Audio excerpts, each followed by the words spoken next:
2. We're going to open it up with Downsbury, WBNS. Coach, you said you wanted to be the hardest working team in America, and leave no doubt that you analyzed it. How did the guys perform in your mind? Was it a winning performance other than winning the game? Right. I think after the game, we celebrated the champions, the guys who graded out. And, there were guys who did. And so those guys got to continue to enhance as the challenges get bigger. And then there were guys who weren't. And, when that happens, you got to identify what it was that, didn't allow you to become a champion. Why didn't you grade out? Was it, somewhere in your process, it's feedback on how your week went, whether it was the preparation, whether it was the meetings, the walkthrough, the practice, where you were in terms of understanding the game, being in the moment, not getting caught up in the moment. There's a lot of things to identify what it was. And now in week 2, the guys who didn't, have to make those adjustments and grow. The effort, across the board was solid. We got a long way to go here, and we want to keep pushing. And there certainly were some great clips. I think you guys saw some of that on Saturday, but we're nowhere where we need to be. We got to keep building. It's a long season, and so we'll get back to work today. Far left, Joe Nugent, WCMH. Do you have a feel on if Cody or Donovan might be returning this week? Yeah, they're day to day right now. We're going to see how today goes, but had a good weekend, and we're going to listen to day to day. Front row, Dave Biddle, 24/7 Sports. Ryan, how did everything go with the hello communications? And just what do you think of that process? Yeah, it's different. It's different. You can see a lot more teams were huddling in week 1, which I thought would be the case. It was good, but there's still an element of the no huddle that everyone's using. So there's this kind of a hybrid, I think, of some people using it and some people still signaling and doing those things based on who you're playing. But I think it's a great thing for college football, and we're all adapting. I thought it went well in week 1. Fourth row middle, Pat Murphy, 24/7 Sports. Ryan, after the game, you mentioned metrics that you guys want to hit for the playoff. I don't know if you brought that up before. I don't know if you want to go into detail on what those are, but what are you looking at, and why is this year when you're kind of focusing on those type of things? Well, when you look at what the CFP looks at in terms of your ranking now, I think every little bit is going to matter.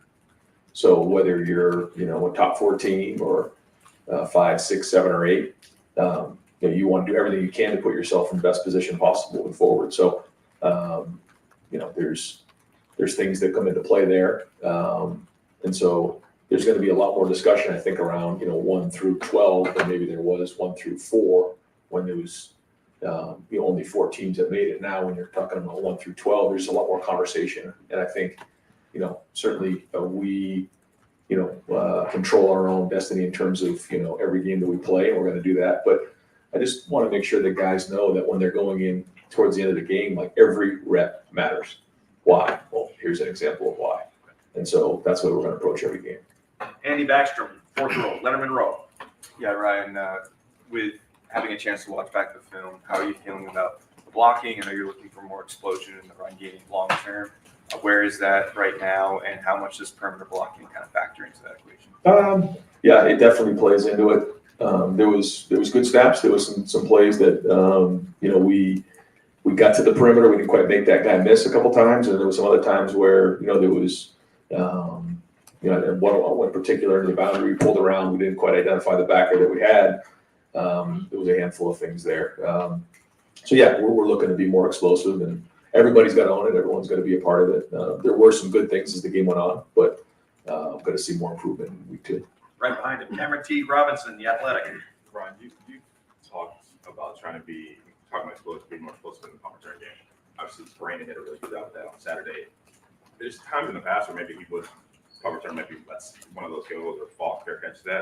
Is that an idea of you guys being more aggressive, like trying to consciously be more aggressive in the punt return game? Yeah, we worked hard in this offseason on special teams. I think I shared with you that each of the coaches now own it, and Rob Keys is overseeing it, and I'm a big part of it on a daily basis now. And one of the studies that we did was every time the ball hits the ground on a turf field, there's an average of like 10 yards of roll there. So we want to make sure that we're aggressive and fielding those punts. At the same time, we can't be foolish because some of those punts, you put yourself at risk of a fumble. So the first thing we got to do is get the ball back. That's number one.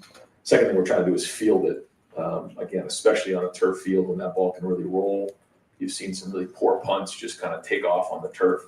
And so we try to eliminate those. We think that those are, well, Brandon Ennis's example, a couple of those on Saturday, in particular, the one that he returned, it was rolling down probably inside the 10-yard line. He stopped it and then returned it back. That was probably 3 or 4 first downs on offense. It's a big deal. So we're trying to educate our guys. We're also going to be sound to make sure that we get the ball back and win the turnover battle. Second row right, Bill Landis, Kings of the North, and the podcast. Ryan, Will has, I think, half of the scramble yards now with you guys that he had last year at Kansas State because he had that one play where he got like 19 yards. And scrambling to kind of like extend plays, I don't know if he did that a ton at Kansas State. I know he had a lot of design runs, but did he show you guys anything in this offseason, whether that's changing his body or just, I don't know, different mentality where he's going to do more to be a little bit more of a playmaker in those situations of plays to break down? Well, he can because he's big in the pocket, but he also has speed that once he gets going, you can see that he can hurt you with his feet. And I think that's when you look back on Justin Fields did a great job of was that he would extend plays on third down, and when you can steal a couple third downs in a game with scrambles, that makes a huge difference. It changes how the defense plays against you, and you can extend plays, which allows receivers to get open longer. So I think he's going to be in a little bit more of a drop back situation here than maybe previously. So he's going to have those opportunities, but he also has to make good decisions when he's doing that. The play at the end of the half really put the ball in jeopardy. That was a really poor decision, and so that's a part of it. You got to take care of the football and having 2 hands in the pocket, making good decisions when it's time to throw it away. I thought he did a nice job in one of them in particular where he did throw it away. There was another one I think he kind of scrambled on a play like around the 25-yard line. He came back, ended up throwing it away. In that moment there, maybe try to scramble a little bit more. You can't come up with every scenario that can come up. He's got to go play football and get a feel for it. But for the first game out there, I think he looked like he had some confidence. He was moving around with a purpose and discernment in his decisions, so that was good. But we got to build on it now. Tony Gerben, Buckeye Huddle. Ryan, how do you assess the tight ends, G, Will, Giovanni, after taking a look at everything? Yeah, I thought they, as a group, blocked well, and I think we had two champions there, and this is going to be more production coming out of the room moving forward. But they did a nice job, and so now we've got to keep building on that as well. Couple really good effort clips. In particular, Will Kazmarek on one play, he blocked his man about 7 yards downfield and pancaked him. And that's what we're looking for. We're looking for that type of intensity, that type of finish. And, they're going to be very much involved in the pass game as well. Giovanni continuing to just move. Yeah, that was a big day for Jelani. He needs to just play and play through, some of his experience. There's going to be mistakes made. There was the penalty that we had where he wasn't on the ball. And there's a couple things we have to play through. But I think it was good for him to get that game under his belt. There's a lot of potential there. And the more he plays, the better off he's going to be. Stephen Means, Cleveland.com. Just to follow up, earlier this year when we were talking with you about Will Howard, and you mentioned this with Justin Fields back when he first got here, you almost told him he's not allowed to run. He has to stand in there and he has to learn how to operate back there. And maybe Will showed up with that ability. For starters, when did you start to get comfortable with the Justin playmaking, trusting him more to do that, but also not make mistakes, and also applying that to Will Howard as an older guy, that he come in already with that trust because he is older and has been through it before? Yeah, I think every quarterback is different. They, have their eyes are down the field, feeling the pocket, what kind of, you try to figure out, how they are at that. I think Will, first off, he's tall, so he can see over the line. I think sometimes when you're, 6'3" or south of that, it gets a little bit more difficult. But he also has poise in there, and you can just see that in practice. So, again, that's the art of playing quarterback. You don't always know exactly how it's going to shake out or when it's time to scramble. There's so many different variables. But he has played. He's got experience. So I think that all helps with his decision-making right now. And, we'll keep building on it and grow. And the more comfortable he is in the offense and what we do and how teams are going to play us here in this conference, I think the better he's going to be. Spencer Holbrook, Letterman Row. In particular, with Tegra and Austin having 2 first-half guards, how much do you think that affected the way you guys were going to run the first half? Yeah, I don't know. I mean, we expect to go out there and score every time we touch the ball and run the ball well. So, we're not in the excuse-making business. So, those guys got to go out and play really, really well. That's what we expect. And, we're at Ohio State, so let's go. But I'm predicting that this week they have a really good week of practice and they keep growing from it. They build from it. They have a point of reference moving forward. Jeremy Birmingham, the podcast. Ryan, untrained eye, it looked like Arvell Reese really kind of popped a lot when he was out there, and then there were other linebackers that are obviously, it's a whole group of guys playing for the first time really. When you see Arvell go out there and look that natural and look like he belongs like that, what does it say about that position moving forward? How do you see the rotation moving forward when Cody gets back? Well, the way that Arvell played, he deserves more reps, but I think it has to do with his preparation. And there was a moment last week where his preparation was just okay, and then there was a point in the week where he really dug in and did a really good job with his preparation. I think Jim and James would tell you the same thing, and I think that allowed him to play fast. So. That's a big part of playing linebacker. There's a lot that comes with it. I mean, I review their tips and their tests every week, and there's a lot in that packet. So he had to prepare at a high level, and once you do that, then the game can slow down for you. And so if he continues to do that, you see the athletic ability. I mean, and the strength. That's what I like the most. I mean, some of those reps that he had, and he's going as hard as he possibly can from point A to point B, and we can build on that. I mean, any coach in America would love to have somebody like that. So. If he keeps going like that and keeps with his preparation, then he's going to keep building. With that whole room, I mean, those 5 guys who never played before, really a linebacker, what was your biggest plus? What was the area that you had the biggest concern? I liked, it seemed to me like they played hard. And I thought, Sonny moving positions here, a week within or a week and a half of playing the season, he handled that very well. I thought his communication was good. He got everybody on the same page. And so that was good. I just think there needs to be overall consistency. It needs to be, each guy has their own thing they need to work on. And I know James is working on that. Adam King, WBNS. Coach, Chip up in the box, your first game really since you've been here that you weren't leading the play calling. How did that go down there for you? Yeah, it was good. Again, Chip had his mindset on what he wanted to get done in this game, and it was a start. Long way to go, but no, overall calls came in quickly, and I thought overall that part was good. We still want to be clean across the board. I think we can be cleaner across the board. A couple little penalties here and there that we got to clean up, but and again, it's still same thing. Efficiency. I think we can get in and out of huddle faster. We can get just sharper in everything that we're doing, but. Just in terms of the operation of calling a game and all that, it was clean and week 1. Did you find that it gave you a little more freedom during the time the offense wasn't on the field? Yeah, you get the iPad, and so you can kind of see what's going on during the game and get a feel for exactly what you're seeing. That is new. You didn't really have that before. You're really relying on the guys up in the box to give you information. Your eyes can sometimes deceive you down the field. Now you're able to confirm what you think you saw, make adjustments, and have communication to the players in that moment. So that was good. But the same thing with special teams, just being more involved with it with Rob, making sure the right guys are in there, what the calls are, and then being there on defense to just encourage the guys and be around them. I did enjoy that part of it. Dave Holmes, WSYX. And we just saw Western Michigan give Wisconsin a bit of a scare.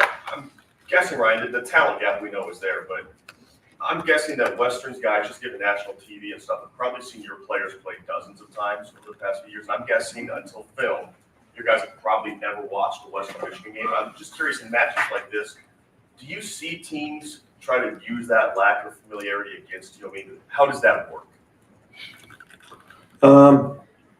Yeah, I mean, I'm sure in the past there's been different things that teams have done, but ultimately, it comes down to, not your opponent, but whether you're, I've been there before on both sides of this, and You just got to come in and do what your guys know when it comes back to your training in the end. So, we know that there's certain things that we need to work on and improve on across the board, and that's what we're going to focus on. They do have a good team. I thought they played well. I think it is good for us to see them play on their Big Ten opponent, just to compare what we're seeing. So that was good. And I thought they played well in that game. They were strong, and they have a good team. Dylan Davis, Delaware Gazette. Did you get close at all to playing 3 quarterbacks on Saturday? Was there a third guy that maybe you considered putting in the game, or was that never? It never really got to that. We wanted to try to get Devin in there and try to get him some drives, and you did see us throw the ball down the field. And again, we're trying to just run our offense and give him opportunities. So it wasn't like we just handed the ball off and got out of there. We tried to get the offense moving. The goal was to score a touchdown. We made sure everybody in the huddle understood that. We didn't do it. So, that was a little disappointing. But that's for everybody in that huddle, not just the quarterback. And, if we have an opportunity to play 3, we will. But we didn't. I feel like there was a point there where we did pull away there in the second half, and we were able to put that in the game. And there may be some games here we get Devin thrown in a little earlier in the game. That wasn't the situation on Saturday. If you find yourself in that position, who would that guy be? Do you feel strongly about who that third guy would be? Yeah, all those guys are working right now. So, we need all those guys to compete, and we're going to roll them and just try to keep evaluating on a weekly basis. Dan Hope, Lebanon Warriors. Ryan, when you talk about being nowhere where we need to be, what are the biggest points of emphasis this week, areas that you feel like the team needs to improve this week? It's just so many things across the board. It's not just one area. You can watch, all four phases of special teams: kickoff return, punt return, and just identify things. Like for instance, on that play of a punt return, those plays go like 12 to 14 seconds. They're long plays. And I thought our guys busted their tail for like the first 8 to 10. And then for the last 4, like, how do you replicate that in practice? It's not as easy as you think. So like that's just one example. There are many other examples in special teams on offense and defense. Each guy has their things that they need to improve on. You go through the list of things. We go through that with the team. We watch the film on Sunday, and then we go. I'm not going to get into all the details of it, but just little things all across the board that we need to improve in. When you have a bunch of those things, it adds up. And, we know where we need to be. And I think, the foundation hasn't been built yet. What we talked about, the preseason and how that foundation was being laid. Well, we're still building that up and trying to figure out, how the preseason translated to game 1. Again, there's some assumptions that were made, like, hey, this guy's ready, this guy isn't, or, maybe this guy's a little bit better than we thought he was, or this technique is not near where it needs to be, or, maybe there's somebody in there who that you thought they were in better shape than they were, and after about, 20, 25 plays, that their game started to fatigue, or maybe there's some guys in there who, the stage was a little bit too big for them early on. They had to settle down. I mean, these are all the things, and without getting into the details of all the things that we talk about as a team, like those are the areas that we all have. And each player has their own things that they need to improve on. And then offense and defense are focusing on, things as a group. Austin Ward's podcast. Ryan, what did you think of Austin Serveld specifically? And is there a possibility that even when Donovan comes back, that he could be still in the mix in the interior? Yeah, I think so. He looked like a first-time starter in there who has real potential, has power, has strength. And I think once he got his feet underneath him and started playing a little bit and flushed through everything, then he played decent. He didn't grade out a champion, but he wasn't that far off. So that was good. And so now, as we take the next step, you'll see him play this weekend, and how much will be depending on how healthy Donnie is going into the game. But like you said, even if Donnie is healthy, you'd like to see him get in there and get some reps, because that was one of the positive things coming out, was that some of these guys got more reps than maybe they wouldn't have, or maybe they would have if we were a little bit more healthy or didn't have that virus go through. So that was good, but he needs to keep playing, and he is playing at starter level. But the expectation is that we do great out in champion. He's a little short in this one, but for the first start, there was some encouraging things. Joey Kaufman, Columbus Dispatch. And now that when you talk about Chip taking some of the play calling off your play, you mentioned sort of it helping Sunday through Friday of a weekend and being more involved. What is your schedule? What was it like last week? Just in sort of the lead up to games, are you different meetings, just sort of what's that all like? Yeah, still very much involved with the offensive meetings and there. You know, very much involved with all the special teams meetings with the staff, with the players. You know, I meet with the defense on Sundays, and obviously we have staff meetings every day. But then there's also just a little bit of time, especially before practice, where, you know, I get to kind of get my thoughts together. You know, I'm in my office and, you know, I can watch, you know, the opponent in all three phases and get my thoughts together on how I want to message the team, maybe call a player in, have some one-on-one conversation there, walk in the locker room, you know, get down the hallway and make sure that, you know, everybody's aligned across the building, you know, those type of things that, you know, when you're in there kind of on a day-to-day basis, grinding on the film, sometimes I can get away from it. And on game days, how involved are you when stuff's over the headset? Just how often are you trying to involve any sort of breakdown of that? Yeah, I mean, the best way to describe it is, you know, you can probably just imagine, you know, Jim's calling it and Chip's calling it, and, you know, I'm kind of there having a conversation, you know, not getting in the way of, you know, what's being called, but just making sure they understand the situation, down and distance, time, you know, things that we're seeing down in the field. You know, maybe if someone's got big eyes, or maybe someone, you know, is you know, looks good, like we're rocking off the ball, or, you know, we got to get these guys going. Maybe they're, you know, there's a little lull, or whatever those things are. You're just trying to communicate that to both sides, and then understand situations. You know, what's coming in a third down, making sure that you know, everybody's involved in the sidelines. You know, those type of things. Just, you know, game management. It was a weighty decision to give it up. Do you feel good about the weekend?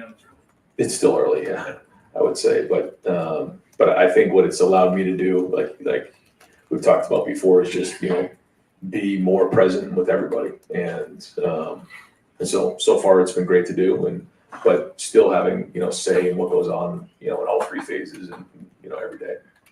Stefan Kreishnik, Cleveland.com. Talk about the way Will has kind of grown this offseason from the spring to the fall of his understanding of the offense. And from watching that first game, it seems like he got more comfortable as the game went on as well. How do you feel kind of the communication, kind of the understanding between him and Chip has developed of, you know, Will kind of knowing what Chip is trying to accomplish before the play call's even made? Yeah, I think it's good when you're, you know, near Will and the quarterbacks, and you can hear the voice in the helmet. You know, you realize that's a different thing. I mean, to have a voice in your head while you're, you know, on the field is something to get used to. And so we worked hard on it in practice to get used to that. And, you know, that is a good sign when, you know, a play is called and you already know exactly what it is.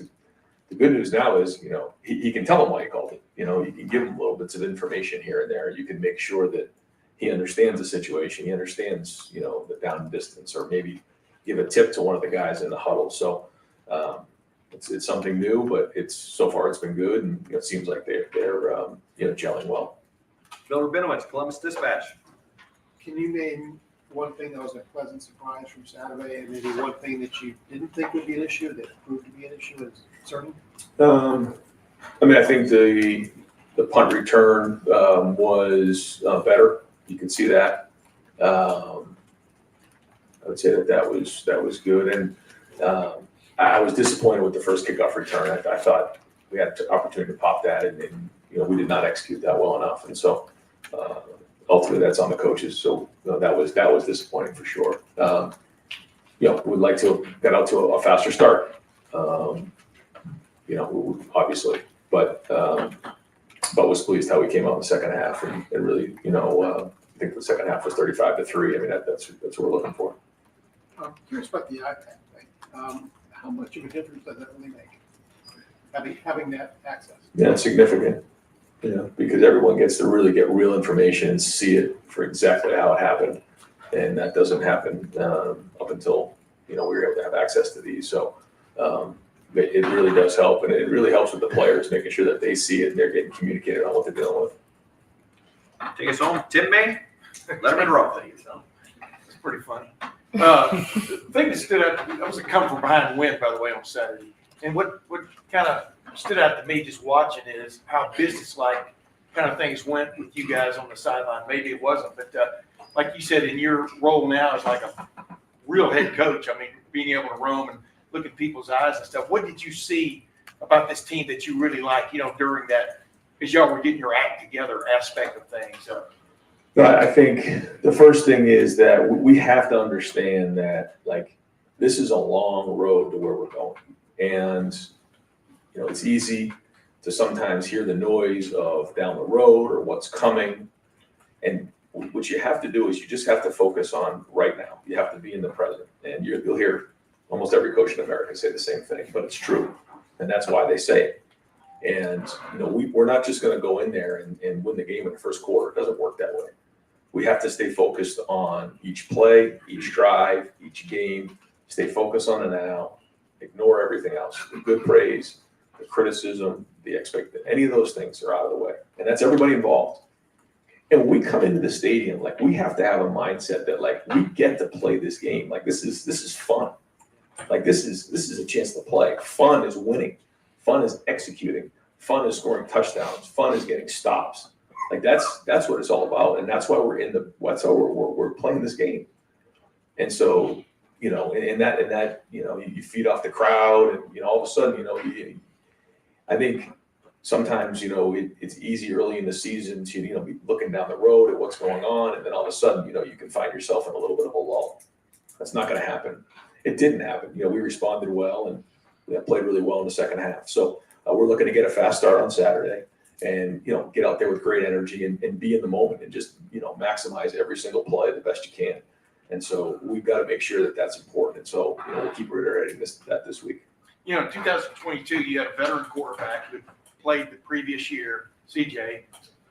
I don't want to go through the litany of veteran quarterbacks, but as you're watching the game from your vantage point Saturday, are you looking on the field like, Will had some plays he'd like to have back, but did you still see a guy who had played before? You understand what I'm saying? Yeah, from a command standpoint. Yeah, he's played. You can tell he's got his demeanor that he's played before. He just hasn't played in this offense before, so there's things about the offense that he's still picking up. So it's a little bit of both. But the command, being in the stadium, not having bright big eyes and things like that. I thought the timing on the the two touchdown throws in particular to Jeremiah were excellent. I thought the timing throw to Carnell was really well done. And the only way that you're throwing things on time like that is if you've done the preparation and you've mentally played that play in your head over and over again. That's a sign of a good quarterback. There's other things that came up that, is somebody that just hasn't played the offense a bunch. So we got to get him these reps. And but in terms of the command and the way he handled himself, he looked experienced out there. And even the scrambles were big, and we got to continue to take care of the ball. And that's the most important thing here. Great, Coach. Thank you very much. All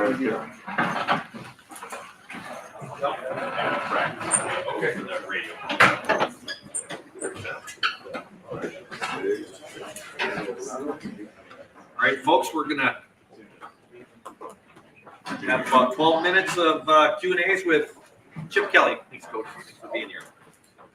We'll open it up with second row right, Bill Landis, Kings of the North. Hey, Chip, what did you learn, I guess, about Will and his ability to kind of be like a playmaker outside of structure throughout spring and the summer, but especially outside? Well, if you had watched him watched him at K-State, I think you could see that, he obviously can make plays with both his arm and his legs. I think he showed some of that on Saturday, but those are things we were aware of before we actually played on Saturday. And I think he's a versatile guy. I've talked about it before. He can really move for a big guy. And he has a really good understanding of football. He's got a lot of experience, and I think that kind of shown through for him. He still needs to get experience in what we're doing, and that's part of the process. Playing the game of quarterback is probably the one position that's so totally different from a practice standpoint to a game standpoint, because no matter where you are, whether it's in the NFL or high school or college, you don't get it in practice. And in a game you do. So it's a different kind of mindset for him. But I think we saw some of the things he can do, and hopefully we can build upon that going into week 2. Fourth row right, Andrew Gilbert, Cleveland.com. Chip, you had a quarterback carries. I think it's Quinshon and Trey got 13 to 10. Is that about where you want to be every week, or is it going to fluctuate? 43 and 40 would be better, but I don't think we're going to get that many snaps in a game. So, Carlos does a great job. Carlos Lachlan, our running back coach, of just keeping those guys fresh and who's in and who's out. So there wasn't a set plan, but hopefully we run the ball a little bit more. And those numbers are up for both of those guys. Third row left, Andy Anders, 11 Warriors. Sticking with the running game, Travion had a really efficient day. Quinshawn, there were some inconsistencies on the plays, but Quinshawn carried the ball. And I get there's a lot that goes into that beyond the running back. But is there something to a running back taking time to develop chemistry within a scheme, learning how, sort of the timing of when they hit the holes? Yeah, I mean, to your point, yes. But I thought Q did a really nice job in terms of what we had designed. Obviously, he can't. He's not blocking for himself, so sometimes if something breaks down before he gets an opportunity to make a read, he has to adjust and work off of that. So, but I think there's a point to that of getting the chemistry, getting the feel. Is our scheme slightly different than what he ran at his other school? There are some nuances to that. Being in the behind the quarterback and not offset from the quarterback, how much stack that they run when at his other school. So just getting comfortable in that, and I think that's the process that will continue to go on here at the beginning of the season. Front row middle, Bill Rabinowitz, Columbus Dispatch. Chip, how much did you unveil in terms of the run game and all the concepts? How much did you keep under wraps? These are the first game. How much did you learn about what your players can and maybe can't do? Question one. I don't think there's an unveiling or not unveiling. I think everything we do is just game plan specific for who we're playing that week based upon their personnel and scheme that they deploy. So when someone says, hey, you didn't run this, well, maybe that's not compatible to their scheme or to their personnel. So it wasn't like we held anything back or didn't hold anything back. That's the game plan that we put together to go against Akron.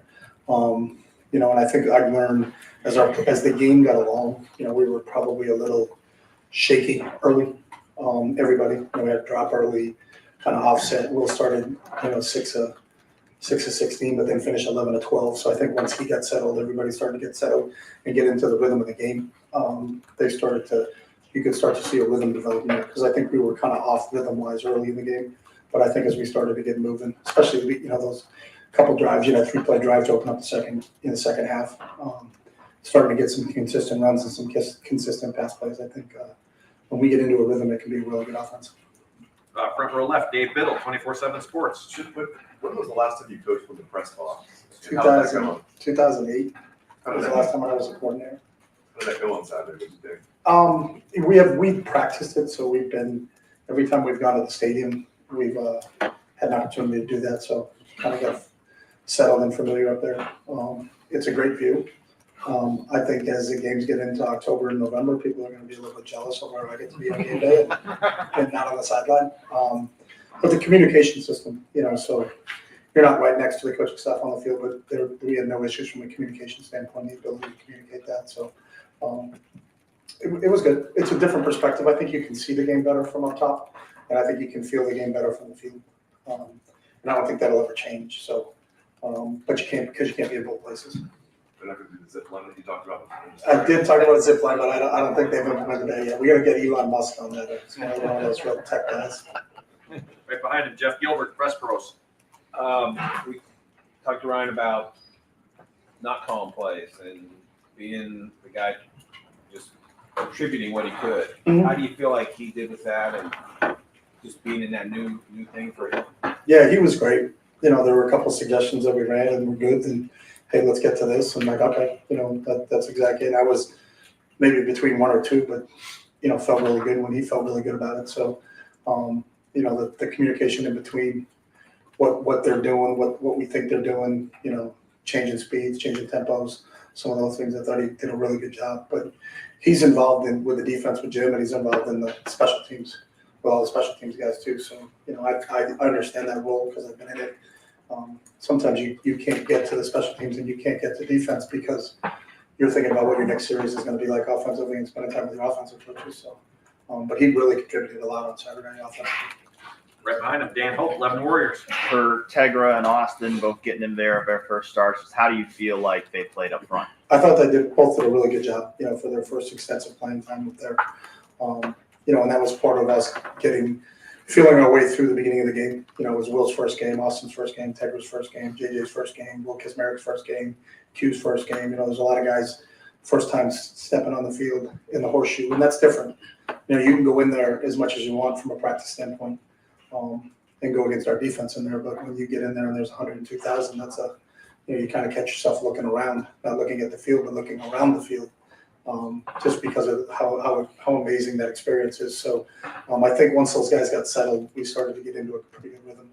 But there was a lot of guys that it was their first game, and that's to be expected. You mentioned it being JJ's first game. What gave you the confidence to drop as many plays for him as you did in his first game? I've been around here since March, and he's been doing a lot of really, really good things. So I don't think that was a surprise to anybody that he's going to be a featured guy in this offense. And we obviously saw it, besides that first drop, that the rest of the game I thought he played really, really well. Right next door, Tom Moore, Buckeye Huddle. Chip, we've heard a lot about the helmet communications. We haven't heard a lot about the specifics of what happens and when. So can you walk us through a play ends, you're figuring out presumably what the next play call is. Mm-hmm. When do you start talking to Will in his helmet? When do you have to let him start communicating that to the other guys? How much time do you typically have to maybe look at what the defense is doing and maybe point something else out to him? What is that 30 seconds or whatever it is like? Yeah, well, you have from when the previous play ended till up to 15 seconds on the play clock. So, but you're not talking for that entire time. You're making decisions on what are we now? We're 2nd and 5. Where's the ball on the left hash? What play are we going to call? And then we're trying to get that information to Will as quick as possible so he can digest it. If we're huddling, and we huddled a few times on Saturday, then he needs to communicate that to our guys. If it's a signal system, we make sure we tell everybody that we're using a signal on this play. Then Will has an opportunity to maybe survey the defense a little bit longer and get a chance to see that. Then there could be a check within that call. So the play could have come in as 1 play, 2 plays, or 3 plays. There's some 3 play sets that come in, and then Will has to make a decision at the line of scrimmage what's the best play for us, and get us into that right play. So and it's not a conversation because he can't talk back, but we try to be as brief as possible so that he gets as much information as he can, and then he can operate. We didn't do any check with me's where we were making checks from the box, and he was just listening and waiting for us. That didn't occur. We have some plays in our system where we'll give him 2 or 3 plays at a time, and then he selects what the best play is. And in all of our checks, I think he did a really good job of that. But really, it's just giving him that information, so it's really not a conversation, and then letting him go operate with it. And then we talk extensively between series stuff. What did you see here? Why did you go to that? And with the video, he can kind of confirm that he saw what he saw and understand why he called what he called. Austin Ward, podcast. Chip, do you guys have a nickname for the quarterback sneak package? A nickname? Yeah, I don't know, like brotherly shove for the Eagles. Yeah, no, we do.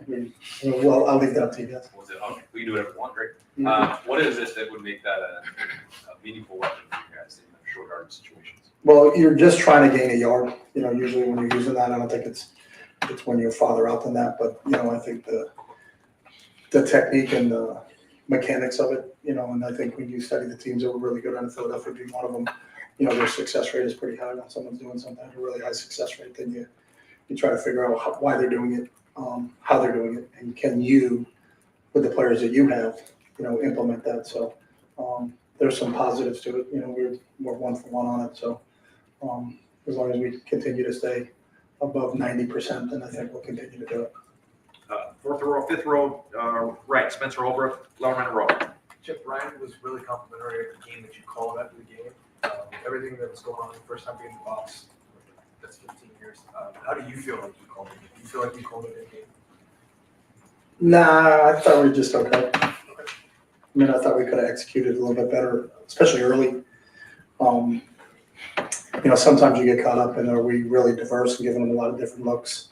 And then I think really it's got to be focused more on our ability to execute, what's a better operation to execute. So you got to be really self-aware when you're done. So, to go 4 plays on the first drive and be out, well, that's not good. Everybody can tell you that. So not overly excited about that first drive. The first drive, the drive at the beginning of the second half was Will and JJ just made a great play. That wasn't like a great play call. That wasn't like, oh my God, we really dialed one up and there was a guy running clean down the field. We'll put the ball up with enough depth in the air on it, and JJ made a great play on it, and then we scored a play later. So that was a 3-play drive, but that wasn't like, hey, we were dicing them up on that play. So there's always things you can do better, and I think you're always going to be critical. And it's about execution. and is everybody, not just the quarterback, but is everybody executing at what you need to execute on? And if they're not, then what is the reason why? Were they confused with the call? Did we give them too many options? Did we not paint a really clear picture for them of what it's supposed to be like when they get out there and run the play? So we can be better, and I think it's a growth for all of us. It's a growth for our staff being together for the first time in game-like situations, and for the players themselves. So, there's that old adage that the biggest jump is from game 1 to game 2. So that gets you excited, when you get back in here on Sunday and start the game plan for Western Michigan. Final questions, Tim May, front row. Oh, thanks, Jerry. What is the communication like, the conversations like with Will, a guy who has played before? You understand what I'm saying? He's a veteran quarterback. I know he's at another school and another kind of offense and stuff, but what has that been like with him over the last several weeks, but especially going into a game when you present him sort of the game plan or your ideas and stuff? Yeah. They're really congruous. I think everybody is on the same page, and I think he knows what he does really well, and I think we have a really good understanding of what he likes and what he can do. We're also aware of the weapons that are around him. Part of a quarterback's job is you're really the point guard.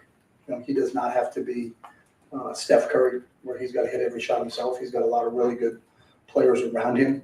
So his job is to get the ball in the playmaker's hands, and that's part of how it's designed here. And I think he really relishes that and enjoys that. I think anybody would be excited if you have that trio of receivers or those 2 running backs behind them. And that offensive line in front of them could be excited about playing quarterback here. So it's been really good, and I think he's mature. I think Will's got a real maturity to himself where he can tell you what he likes and what he doesn't like. And that kind of occurs during the beginning of the week. Is we'll put some things in, and you can tell maybe he's not sure about something at the beginning. Well, let's run it. Let's see what it looks like in practice on Tuesday. Let's look like some things we put on Sunday night. Let's take a look at it. Why are we doing this? We want to get it on film and get a chance to talk about it. But he's been really good because there is a maturity, and he's played a lot of football where he can kind of give us feedback in terms of what he likes. Because it never matters. It doesn't matter at all what the coach likes because we're not playing. I want to know what he likes and what he feels really comfortable in because that's what he's going to execute to the best. Yeah, there's a million questions. I want to ask one other quick. Did you find yourself Saturday when Quinshon's in the game thinking, I'm going to call this because Quinshon's in the game, when Trey's in the game, I'm going to call this because Trey's in the game? You understand what I'm saying from a running I do understand what I'm saying. Yeah, we really don't. I feel like the 2 of those guys can both run inside the tackles. They're both tough, hard-nosed, physical runners, but they both have speed and athletic ability to get to the perimeter. So, they both had perimeter sweep runs called for them that they ran. They both ran inside the tackles and inside zone and counter. So the unique thing about both those guys is sometimes you have 2 different type backs. I think with both those guys, you can call a similar game plan. And I think James Peoples fits into the same category. So when James got in there, I thought he was really productive in the small amount of snaps that he had. But for a true freshman to come in here and play like James did, and we think he's got a really bright future here. But it doesn't change with him in there either. Sometimes you may have a 5'7", 160-pound guy, and you've got to do a lot of free release and not pass protecting. Obviously Q can pick up, and then Trey did an unbelievable job in pass pickup the other day. So you don't really have to change what your play calls are depending on what not only the first 2, but even the third running backs in the game. Can I ask one other quick? How much more of a Ask him. hallelujah? He's in charge. I got no juice. How much of a hallelujah moment is it?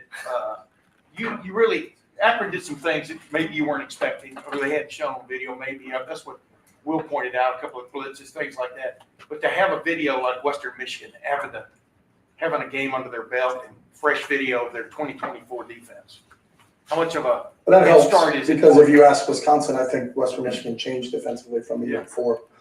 Really drastically. They were a 3-3 stack team, and they did not play 3-3 stack against Wisconsin. So now I haven't talked to the Wisconsin coaches, but I think it's not what they did when they were at Louisiana Tech either. So you got to go off of what they do for film, but you have to be prepared for everything. It's still 11-on-11, so I think they can draw up some things and do some different things, and they may catch you with something, but there's still a dynamic to how they're going to do it. There's usually 4 down guys and a couple linebackers and some DBs, so we're not going to try to overcomplicate the game too much if we can.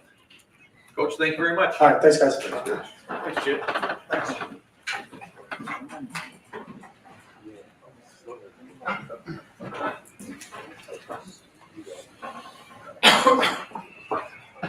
Expect Will Howard here momentarily.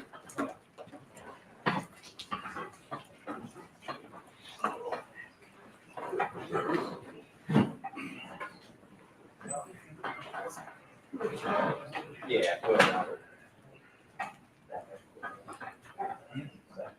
Is every game that's DBA? We literally, we do 12:06. Yeah. So we'll know the Marshall game time probably sometime Saturday night. Do you know it right now, Jerry? Been told, Of course, yeah. what to expect. If we said Michigan 20. 9 a.m. 9 a.m. Yeah, well, very good. Yeah. All right. Let me start out with for Will Howard today. Go Andy Baxter, fourth row right, Letterman row. Cool. Yeah, well, Chip Kelly just said, when you get settled in the game, everyone gets settled in the offense. Do you feel that, first of all? And how important is it for you to be settled quick for a fast start? Yeah, I think that's huge. I think, just being the quarterback of the team, being the, kind of the leader, I guess, if you will, of the offense. Everyone kind of is looking to you. I understand that responsibility. I feel like, being the quarterback, you kind of have that responsibility of kind of being the, we go as I go, and everyone, I want to be that guy that everyone can look to, in the moments and be ready to roll. If they feel that I'm locked in and that I'm settled in, that should be a green light for everybody else.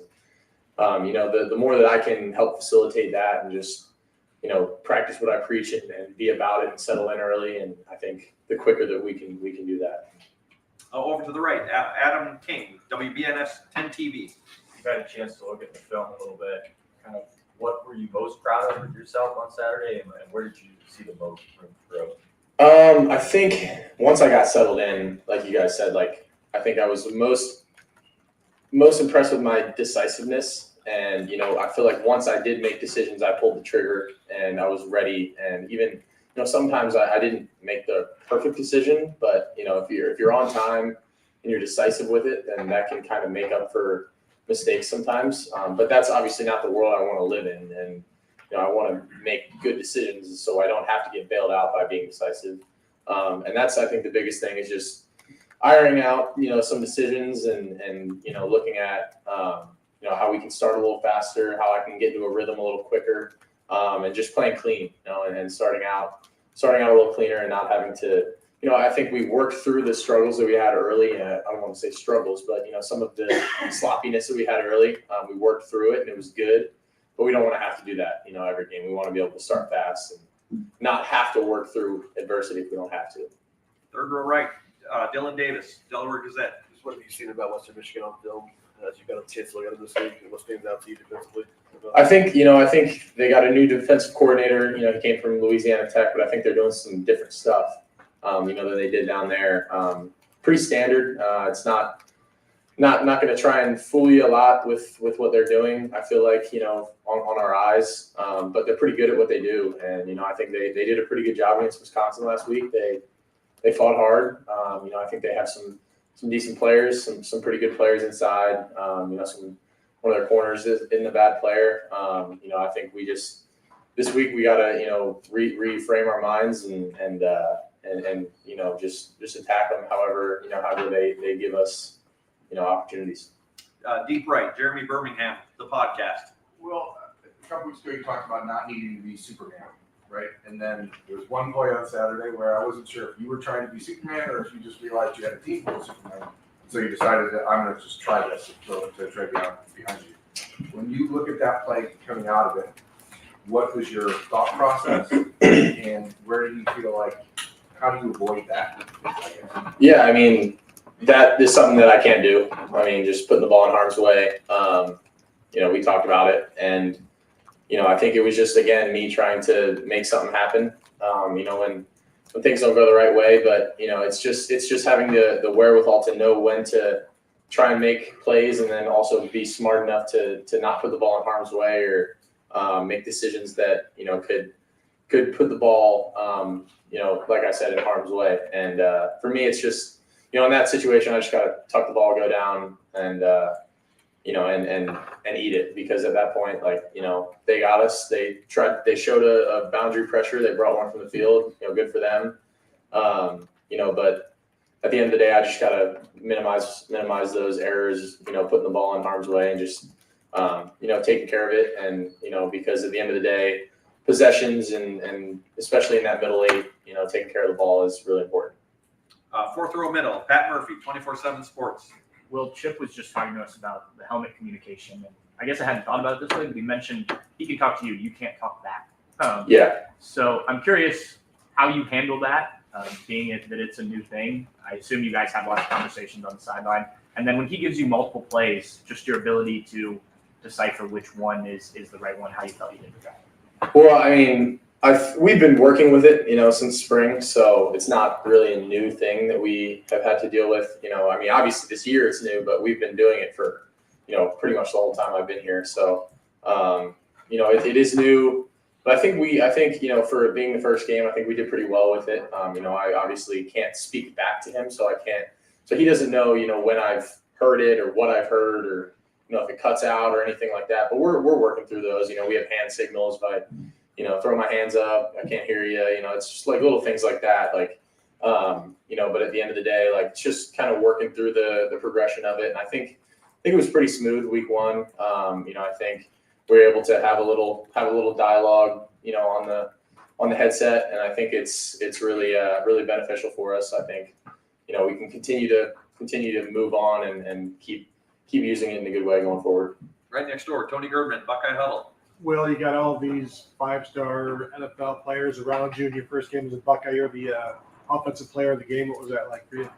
Yeah, that was really nice, but I really don't pay attention to that stuff. I was just worried about grading out a champion for my team and getting that win, and that's the thing that matters the most to me. Obviously, it's an honor to be named that and whatnot, but all that matters to me is getting a win in that win column. And at the end of the day, if I do my job well enough, then we should be able to do that every week, because we got the guys to do it. We just gotta be the hardest playing team in America, and do my job and grade out a champ.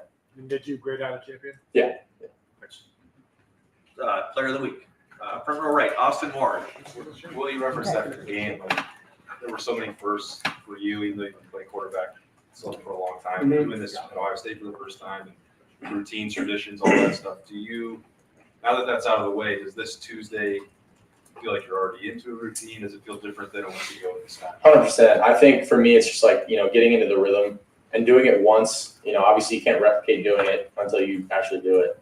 I think now that I've done it once, and now that we've had, obviously before going into week one, we kind of had like a week that was sort of like a game week, but it's not actually like it until you get into it. And this is the most normal that our schedule's been, for a in-season week. So I think settling into the routine and knowing what I'm going to watch, what days, and what when I'm going to meet with coach, when I'm going to do my own thing, just kind of getting into that rhythm. And I think this week I'm able to settle in a little more. And I think finding what worked last week, what didn't work, how to change it, how to manipulate it in a way that can be the best for me and for the staff and for everyone is I think kind of what we're working through right now. But I think going into this week, for me it was a little bit like an away game almost, like my first home game. But now it's like, okay, I'm settled in. This is the new norm for me now, and I'm like, all right, this is home now, and I'm settled in, so it's good. Deep left, Jeff Gilbert, Press Pros.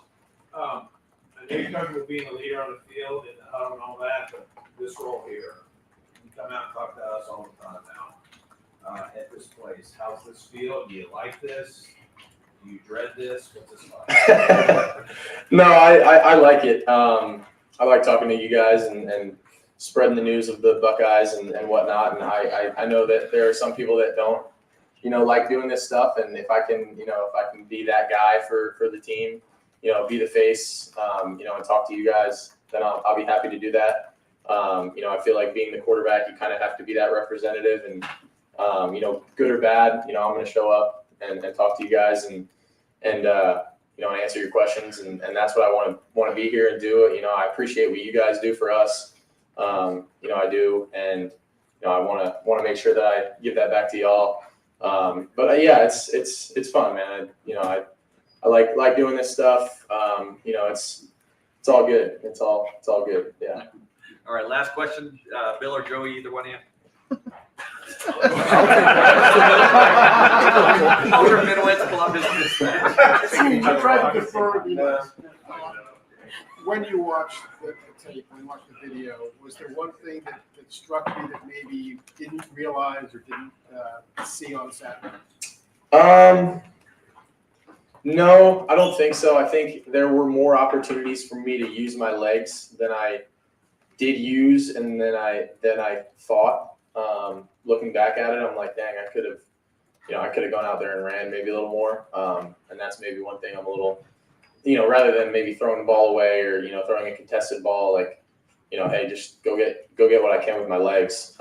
Maybe that was one thing that maybe stood out. But for the most part, especially with the film on the sideline now, I feel like coming out of the game, like I know what I did well and what I didn't do well, and I'm like even before I watched the film, I'm like, okay, I know what plays I need to watch and want to watch again because I've gotten the opportunity to watch it already on the field, and I know what plays I messed up on and what I need to work on. But looking back after it, I think that was one thing that maybe. How much difference does having that make? I like it a lot. We used to do it in high school when I was in high school, and I'm a big visual learner. Like, it's obviously really hard to just remember the play, but being able to see it and look at it, because when you're in the moment, sometimes things are going fast, and you feel like you see something and something looks like something else.